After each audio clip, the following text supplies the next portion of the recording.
Glória a Deus. Paz, meus irmãos. Que bom estarmos juntos mais uma vez, neste lugar que Deus preparou para nós nos encontrarmos e nos alegrarmos na presença do Senhor, nos confraternizarmos como irmãos. E eu tenho certeza que Deus, Ele tem esse grande interesse em que nós venhamos a estar juntos, unidos, em prol do reino de Deus. Antes de entrar na lição, eu estava essa semana analisando alguns textos da palavra de Deus e eu quero incentivá-lo a estar na casa de Deus. Pedro vai escrever na primeira carta, capítulo 3, e o versículo de número 15, ele diz assim, antes, santificai a Cristo como Senhor em vosso coração. E aí esta segunda parte me chama a atenção, que diz, estando sempre preparados para responder a todo aquele que vos pedir razão da esperança que há em vós. Por isso eu me alegro em ver você aqui nesta noite, porque nós precisamos estar aptos para defender a nossa fé. E nós aprendemos a defender a nossa fé não só no culto da palavra, mas aprendemos também no culto da vitória, aprendemos também nos cultos de celebração, cultos dos departamentos, os encontros, porque a igreja em que nós estamos inseridos, ela prioriza a palavra.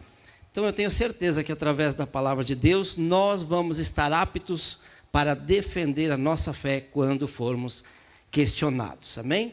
Então é só uma palavra rápida de incentivo para que eu e você possamos a cada dia estar mais próximos uns dos outros e também na casa de Deus. Deixa eu ver se está já funcionando aqui. Ok. Hoje nós vamos falar acerca da lição de número 9, que vai falar sobre Barnabé. Barnabé, filho da consolação. Eu vou ficar um pouco mais de lado aqui, para poder olhar o slide e poder compartilhar com os irmãos. Então, a lição de número 9, nós já lemos o texto bíblico básico, que foi lido em 3 lugares, 3 textos, em Atos dos Apóstolos, capítulo 4, versículo 36 e 37, Atos, capítulo 9, 27 e 28, e Atos, capítulo 11, versículos 22, 25 e o 26. Observe que na última leitura não tem o versículo de número 23 e o 24, pelo fato de que ele está no texto áureo, Atos, capítulo 11, e o versículo de número 24, que diz assim, vou ler novamente, já foi lido pelo nosso querido pastor aqui, mas vamos compartilhar novamente, que diz assim, porque era homem de bem, cheio do Espírito Santo e de fé, e muita gente se uniu ao Senhor. Este é o nosso texto áureo. Todas as lições, nós temos alguns objetivos. Tem vários objetivos, mas 3 se destacam. E o primeiro objetivo da lição desta noite é reconhecer o caráter exemplar de Barnabé, que eu falo aos irmãos que é um exemplo a ser seguido. Barnabé, descrito como um homem íntegro, cheio do Espírito Santo e de fé. Veja que é o texto áureo. O primeiro objetivo da lição. Segundo objetivo da lição, compreender o impacto de Barnabé como um missionário, dedicado e frutífero na expansão do Evangelho. Excelente atitudes de Barnabé para que o Evangelho chegasse até nós hoje. Nós vamos observar na lição que o Evangelho chegou até nós porque teve algumas atitudes importantes deste homem chamado José, apelidado de Barnabé. E o terceiro objetivo da lição desta noite é valorizar o amor demonstrado por Barnabé ao próximo. evidenciado em seu apoio a Paulo e João Marcos e a sua importância na história do cristianismo. Então aqui está diante de nós os 3 objetivos claros desta lição. E para nós entrarmos nela, nós precisamos entender quem era esse tal Barnabé. Quem foi Barnabé? E me chamou a atenção o escritor de Atos dos Apóstolos, chamado Lucas. Ele vai trazer uma clareza e alguns detalhes, algumas riquezas importantes acerca de quem era Barnabé. E, de um modo geral, nós podemos dizer que Barnabé foi um homem exemplar, digno de ser seguido, os exemplos que ele nos deixou. Quando Lucas começa a falar acerca de Barnabé, ele vai trazer alguns detalhes muito importantes que me chamou a atenção, pelo fato de que ele traz uma riqueza importante, detalhes importantes. Ele queria falar algo, mas antes de falar algo, ele apresenta Barnabé. Veja o que o texto diz. Barnabé ainda não havia sido citado, aqui é a primeira vez que ele é apresentado na Bíblia Sagrada. E ele, Lucas, que foi o escritor de Atos dos Apóstolos, e também do terceiro evangelho, mediante a nossa Bíblia, ele começa dizendo assim, então José. José era o nome oficial ou original de Barnabé. Porém, ele continua falando o seguinte, chamado pelos apóstolos de Barnabé. O nome original de Barnabé era José, porém ele recebeu um apelido.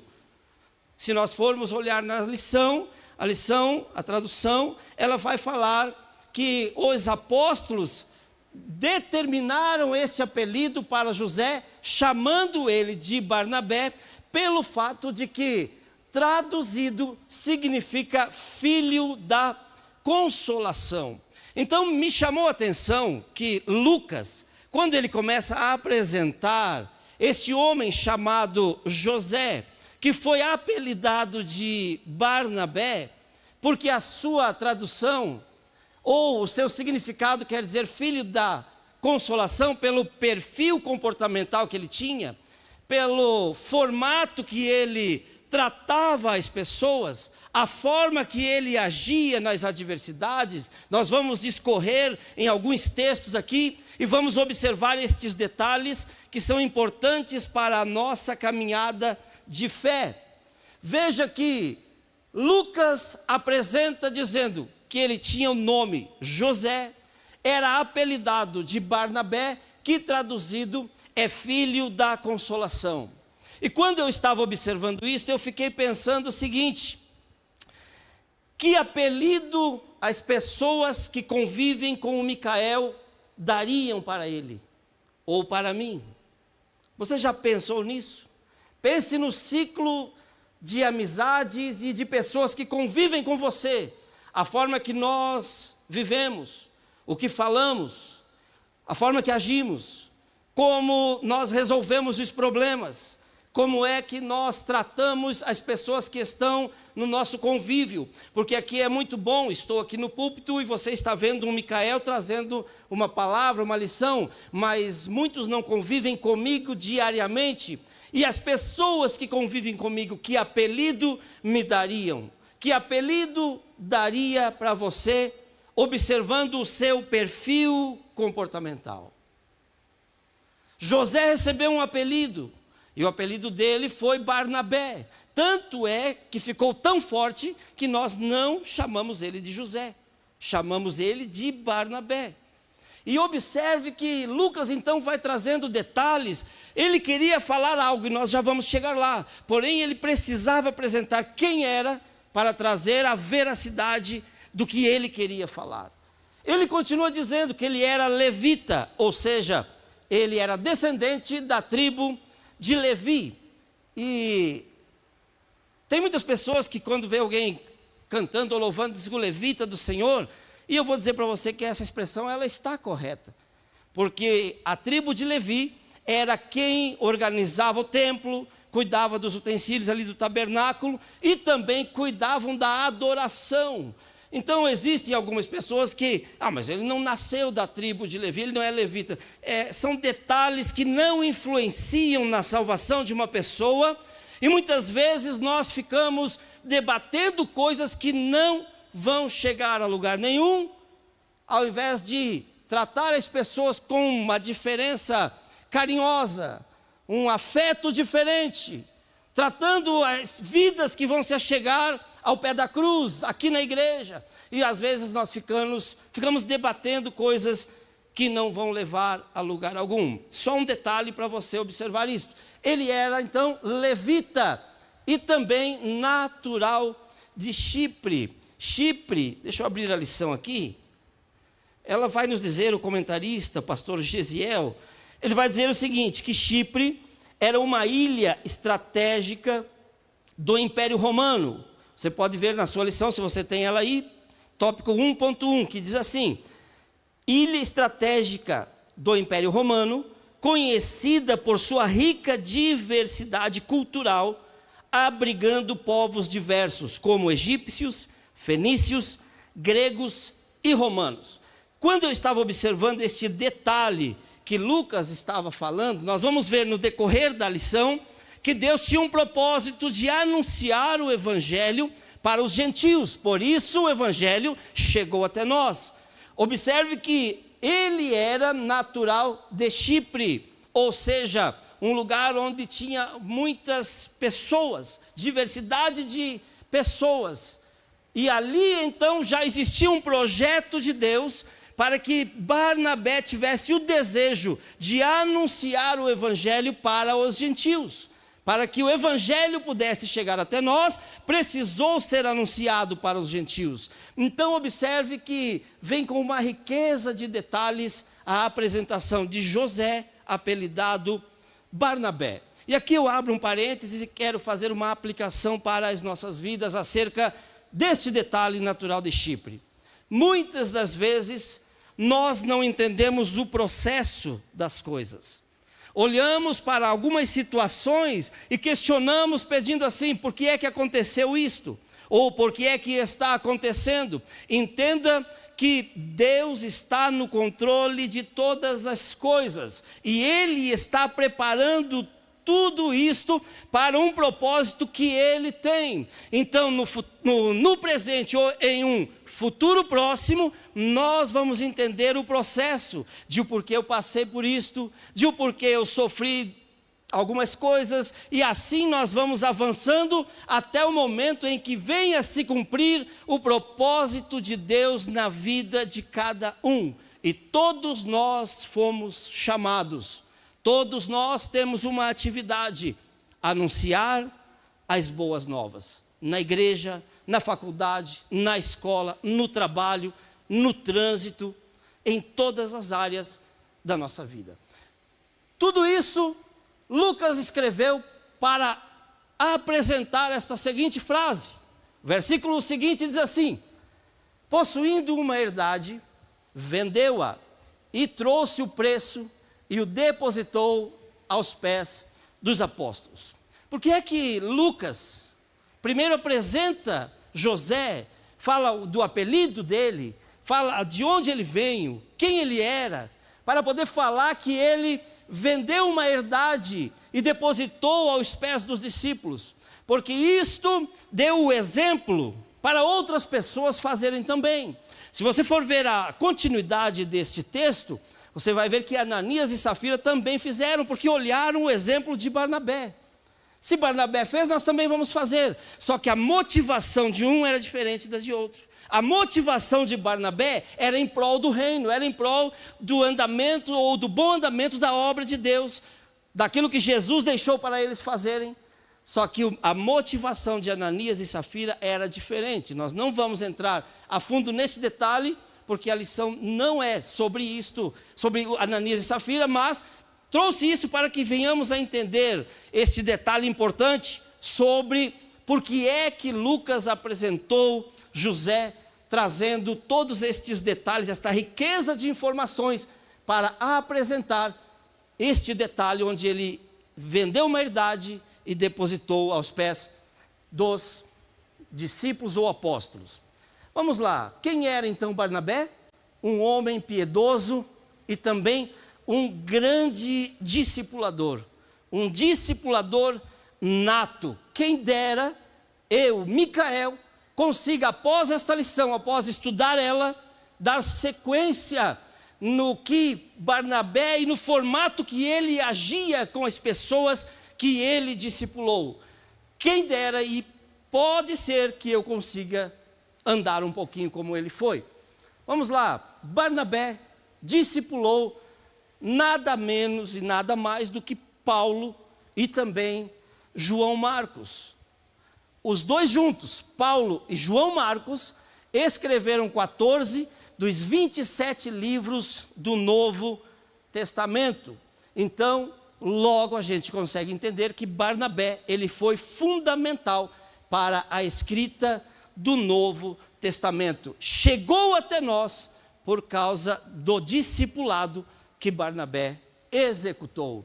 Barnabé, Saulo e Marcos. Vamos caminhar um pouquinho aqui para nós entendermos esse discipulado.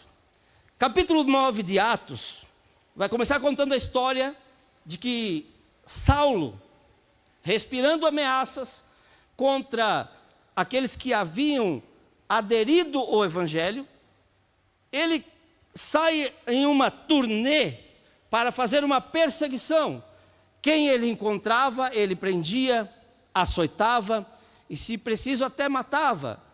Então ele começa esta caminhada, ou esta turnê, não é uma turnê, mas é um processo que ele, para nós entendermos, ele saiu para executar aqueles que haviam aderido ao Evangelho ou às boas novas.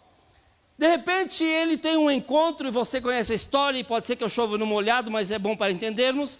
Ele encontra Jesus Cristo no seu caminho, e ele é questionado por Jesus, e ali ele, por 3 dias, ele perde a sua visão, ele é levado até Damasco.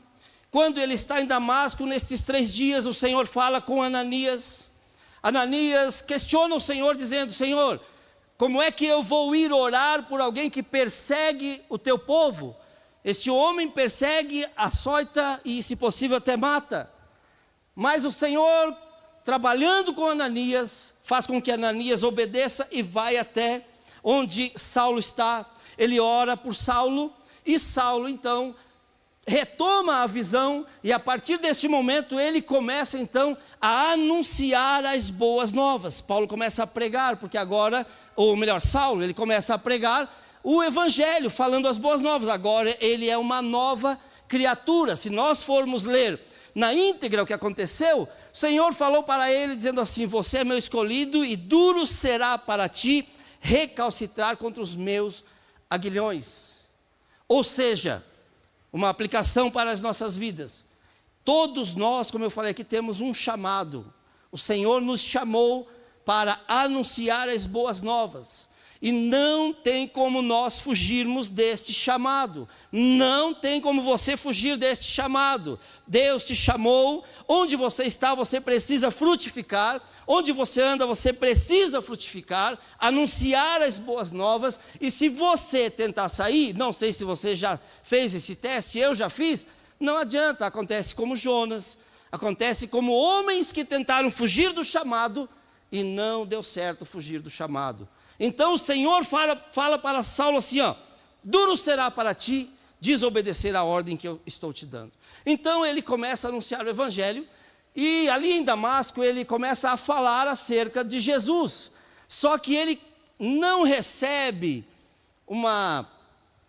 ele não consegue receber daqueles que estão ali a sua palavra de uma forma fácil, onde ele começa a ser perseguido. E ele então, sendo perseguido, a Bíblia vai nos contar que por um cesto ele é, através de um muro, soltado a um determinado lugar, e ele então de Damasco, ele vai para Jerusalém, com a ideia de fazer o quê? Bom, aqui eles não me aceitaram, então eu vou para Jerusalém, lá onde estão os meus irmãos. Só que quando ele chega lá, os irmãos não o recebem. E eu acho que você vai concordar comigo. Imagina, camarada, persegue, mata, açoita, faz todo tipo de atrocidade com aqueles que receberam as boas novas, e agora ele diz que é crente.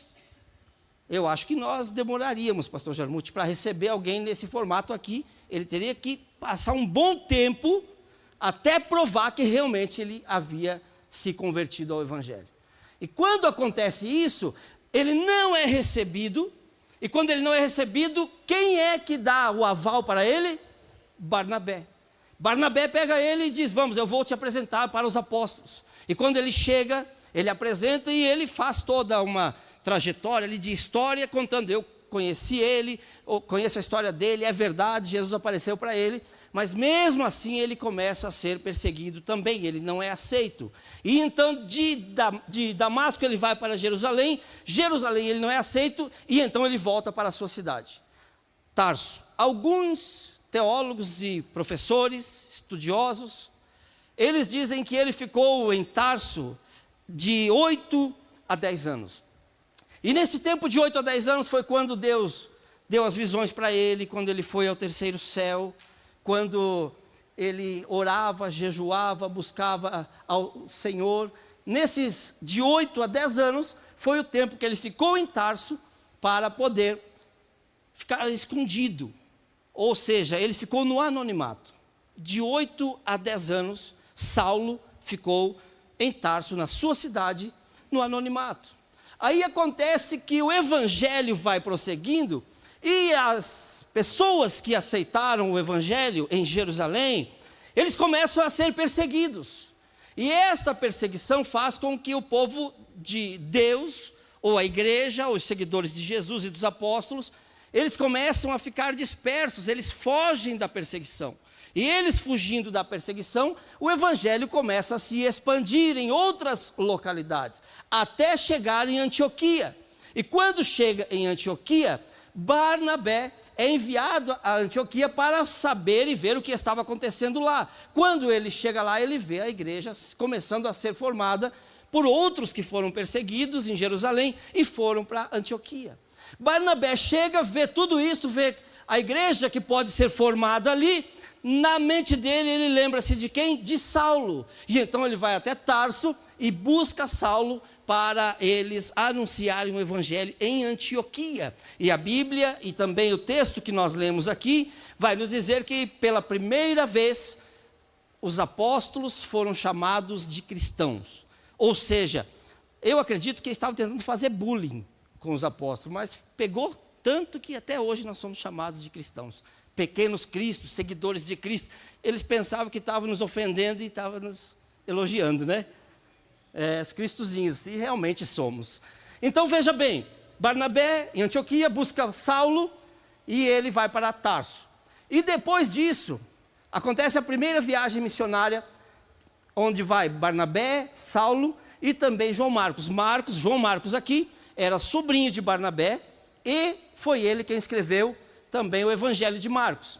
E no capítulo 15 de Atos dos Apóstolos, vai nos mostrar a primeira reunião dos apóstolos, ou seja, um concílio, porque estava tendo uma desavença entre os irmãos ali, dizendo que deveriam, quem aceitasse o Evangelho, teria que praticar a lei, teria que passar pela circuncisão e tantas normas que eles pregavam desde os tempos passados, e Barnabé, em nome da igreja de Antioquia, se desloca até esta reunião para defender a tese de que, a partir do momento que Jesus morreu na cruz, o véu do templo havia se rasgado, o acesso seria direcionado a Deus para a salvação, estou falando acerca de salvação, onde ele defende então esta tese dizendo que pela graça nós seríamos salvos. Então Barnabé, ele foi fundamental para que o evangelho chegasse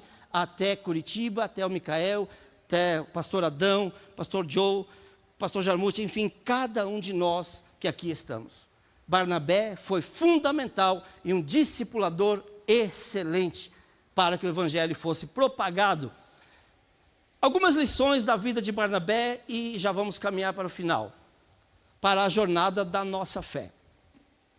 A generosidade que inspira a comunhão. Barnabé nos mostra isso. A humildade em servir com outros. Barnabé não tinha problema nenhum em servir com outras pessoas. Se você for observar, chegou um momento em que houve uma desavença, um desacordo entre João Marcos e o apóstolo Paulo. E eles ali então se separaram. Barnabé ficou com João Marcos e o apóstolo Paulo seguiu para outro caminho. Ali eles se separaram, houve um desacordo entre eles. Só que você vai observar que Barnabé saiu com João Marcos, mas no futuro próximo, Paulo manda chamar João Marcos, porque dizia a ele, agora ele é útil para me ajudar na obra que Deus colocou em nossas mãos. Ele reconheceu, aqui eu entendo a visão de Barnabé, a visão que ele tinha com algumas pessoas. Ele olhava e ele observava alguém que tinha um chamado. Eu não sou um bom pregador, um bom professor, trago algumas coisas que estudei, mas tem gente que é muito bom. Tem gente que é bom demais. Só que um dia alguém me deu uma oportunidade. E eu lembro que a primeira mensagem que eu preguei, eu fiz um esboço para 3 dias, durou 3 minutos. O esboço era gigante. Mas alguém teve paciência, ele não sabe pregar, mas ele vai. Ele não consegue, mas ele vai conseguir. E nós devemos seguir este exemplo. Perseverança em meio aos desafios e também a inclusão como reflexo no Evangelho. E para nós concluirmos, eu tenho ainda 5 minutos, eu quero concluir com o nosso texto áureo, que diz assim: porque era homem de bem e cheio do Espírito Santo e de fé, e muita gente se uniu ao Senhor. Homem de bem, homem justo, homem que administrava muito bem todas as coisas que caíam na mão dele, cheio do Espírito Santo. Como é bom encontrarmos alguém cheio do Espírito Santo, que sabe e consegue discernir todas as coisas. Nós precisamos ser cheios do Espírito Santo, até no nosso dia a dia. No trânsito, às vezes o inimigo usa uns atribulados para fechar a frente da gente, e acontece essas coisas às vezes no trânsito, e a gente tem que, não, pode ir, vai com Deus, Deus te abençoe. São detalhes que nós precisamos ter na nossa vida, no nosso cotidiano. E também um homem de fé.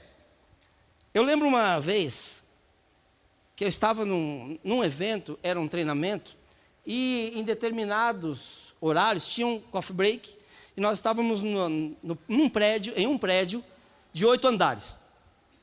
E estávamos no terraço ali nesse momento, e bem na frente do prédio tinha um outro prédio bem gigante, tinha uns 20 andares para mais. E do lado tinha um terreno, lá no Rio Grande do Sul eles chamam de baldio, não sei se aqui fala assim também, terreno baldio ou vazio. No Rio fala também? Baldio? Então é baldio, então vamos cravar as estacas, é baldio. Então eu estava ali olhando, chegou um rapaz e disse assim: você é crente, né? Eu disse, sim. Como é que você me explica a fé? E eu disse para ele: rapaz, a Bíblia vai dizer que a fé é o firme fundamento das coisas que a gente não vê, mas se espera. Ou seja, um firme fundamento. Vou te explicar de uma forma que você consiga entender.